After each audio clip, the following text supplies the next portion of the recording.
क्या उत्तराखंड के पहाड़ों पर जन्म लेना पाप है? क्या वहां जन्म लेना किसी की गलती है? अगर नहीं तो फिर पहाड़ में पैदा हुए इंसान को बेहतर इलाज के लिए इतनी बड़ी कीमत क्यों चुकानी पड़ रही है? आज भी उत्तराखंड के दूर दराज के गांवों में जब किसी की तबीयत बिगड़ जाए तो परिवार को चिंता इलाज से पहले ये है कि मरीज को अस्पताल तक पहुंचाएंगे कैसे। कहीं सड़क नहीं है, कहीं सड़क है तो बरसात में बंद है, कहीं अस्पताल ही नहीं है, कहीं अस्पताल हैं तो डॉक्टर नहीं, और कहीं डॉक्टर हैं तो ज़रूरी इलाज नहीं, और कहीं इलाज की उम्मीद लेकर टाइम पर अस्पताल पहुंच भी गए तो पता चला कि दूसरे अस्पताल के लिए रेफर कर दिया। फिर दोबारा शुरू होती है वही दर्दनाक यात्रा। डोली निकलती है, कंधे आगे आते हैं और एक मरीज को इंसान ही एम्बुलेंस बनकर अस्पताल तक पहुंचाता है। ये कैसी स्वास्थ्य व्यवस्था है? किसी को सांप काट ले तो अस्पताल पहुंचने से पहले मौत, किसी के घायल होने पर 4 घंटे डोली का सफर, किसी बुजुर्ग महिला को दूसरे बुजुर्ग कंधे पर उठाकर अस्पताल ले जाएं, और किसी पति को अपनी बीमार पत्नी को 7 किलोमीटर तक कंधे पर उठाकर चलना पड़े। आखिर क्यों? क्योंकि उसने पहाड़ पर जन्म लिया है। इसमें उसका क्या दोष है? क्या पहाड़ का आदमी टैक्स नहीं देता? क्या उसके वोट की कीमत कम है? क्या उसके बच्चे बेहतर स्वास्थ्य सेवाओं के हकदार नहीं हैं? क्या उसकी ज़िंदगी की कीमत मैदान में रहने वाले इंसान से कम है? और सबसे बड़ा सवाल, सरकारें पहाड़ के विकास के दावे तो करती हैं, लेकिन जब ज़िंदगी बचाने की बात आती है तो वही पहाड़ का इंसान सिस्टम के भरोसे क्यों छोड़ दिया जाता है? पिछले करीब एक महीने में उत्तराखंड के अलग अलग पर्वतीय जिलों से सामने आई कुछ घटनाएं इस सवाल को और गंभीर बना देती है। 18 जुलाई उत्तरकाशी, बलाड़ी गांव की 58 वर्षीय सगुंधरा देवी को सांप ने काट लिया। परिजन उन्हें अस्पताल लेकर निकले लेकिन अस्पताल पहुंचने से पहले ही उनकी मौत हो गई। 4 अगस्त अल्मोड़ा, भतरौंज खान क्षेत्र के पूर्व प्रधान गणेश गिरी गंभीर रूप से घायल हुए। परिजन इलाज के लिए उन्हें भतरौंज खान से रानीखेत और फिर अल्मोड़ा लेकर गए। इलाज में देरी को लेकर परिवार ने सवाल उठाए। रात के समय प्राथमिक स्वास्थ्य केंद्र में ताला होने का वीडियो भी सामने आया। 9 अगस्त चंपावत, कैलाश भट्ट बैल के हमले में घायल हुए। गांव तक सड़क नहीं थी।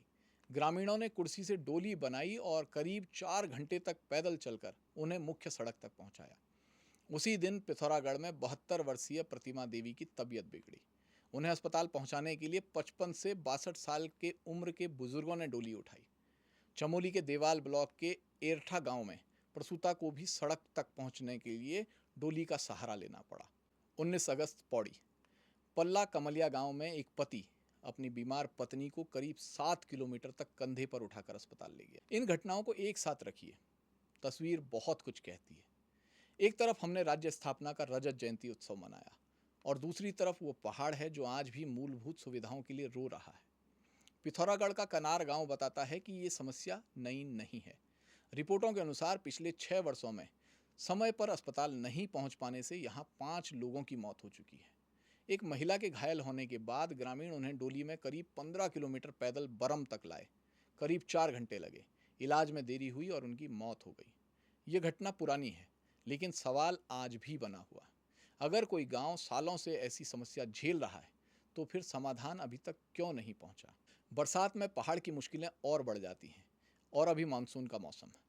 पहाड़ में यही वो समय है जब सड़क, स्वास्थ्य और परिवहन की कमजोरियां एक साथ सामने आती हैं। भूस्खलन, सड़क बंद, पुल क्षतिग्रस्त, रास्ते बाधित, और इसी बीच अगर कोई बीमार हो जाए तो सामान्य स्थिति भी आपातकाल बन सकती है। पहाड़ में कई बार सवाल ये होता है, एम्बुलेंस आएगी कैसे, क्योंकि रास्ता ही बंद है। इसलिए पहाड़ की स्वास्थ्य व्यवस्था को सिर्फ अस्पताल और डॉक्टरों की संख्या से नहीं देखा जा सकता। यहाँ सड़क, परिवहन, संचार, प्राथमिक चिकित्सा और रेफरल सिस्टम सब एक दूसरे से जुड़े हैं। सरकारें स्वास्थ्य सुविधाओं के विस्तार की बात करती है, सड़कें बनाने की बात करती हैं, नई योजनाएं आती हैं, लेकिन जमीनी सवाल बहुत सीधा है। दूर के गांव में रहने वाले मरीज तक ये सुविधा पहुंचेगी कब? किसी गांव में एम्बुलेंस नहीं पहुंच सकती तो वैकल्पिक व्यवस्था क्या है? सर्पदंश जैसी स्थिति में जरूरी दवाएं कितनी दूर हैं? प्रसूता को समय पर अस्पताल पहुंचाने की व्यवस्था क्या है? और मानसून में सड़क कट जाने पर ऐसे लोगों के लिए आपातकालीन योजना क्या है? इन सवालों के जवाब सिर्फ घोषणाओं में नहीं मिलेंगे, इनका जवाब जमीन पर दिखाई देना चाहिए। पहाड़ का सवाल बहुत सीधा है। पहाड़ पर जन्म लेना किसी की गलती नहीं है, यहाँ रहने वाला इंसान भी वही टैक्स देता है, वही वोट देता है, उसके बच्चे भी उसी देश के नागरिक हैं, उसके परिवार को भी बीमारी के वक्त वही इलाज मिलना चाहिए जो किसी बड़े शहर में रहने वाले परिवार को मिलता है। तो फिर उसके लिए अस्पताल तक पहुंचना मुश्किल क्यों हो? क्यों उसे डोली ढूंढनी पड़े? क्यों उसे अपने मरीज को कंधे पर उठाना पड़े? क्यों 4 घंटे पैदल चलना पड़े? और कभी कभी अस्पताल पहुंचने से पहले ही उम्मीद खत्म हो जाए। इन घटनाओं को सिर्फ अलग अलग खबरों की तरह देखेंगे तो शायद हर खबर अगले दिन पुरानी हो जाएगी, लेकिन इन्हें जोड़कर देखिए।